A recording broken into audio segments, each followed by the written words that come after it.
పాకిస్తాన్‌లో ఉంటున్న చైనీయుల భద్రతకి ముప్పు ఉందన్న కారణంగా చైనా గవర్నమెంట్ ఏమని నిర్ణయం తీసుకుందంటే, చైనా ఆర్మీని చైనా ఆర్మీకి సంబంధించిన 3 కంపెనీలని పాకిస్తాన్‌లో మోహరించాలని నిర్ణయం తీసుకుంది. ఇదంతా ఎందుకు జరుగుతుందంటే, ఈపీఈసీ అనే ఒక ప్రాజెక్ట్ నిర్మిస్తుంది చైనా పాకిస్తాన్‌లో.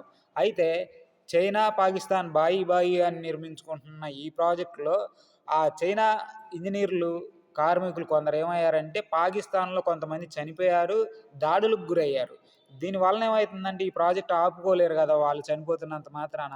అందుకని చైనా ఏం భావిస్తుందంటే అక్కడ కొంతమంది ఆర్మీని దించి ఈ ప్రాజెక్ట్ కంప్లీట్ చేయాలని భావిస్తుంది.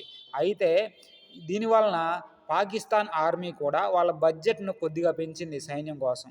అంతేగాదు ఈ ప్రాజెక్ట్ కంప్లీట్ చేస్తే ప్రపంచంలోనే ఒక గొప్ప ప్రాజెక్ట్ పూర్తి చేసినట్టు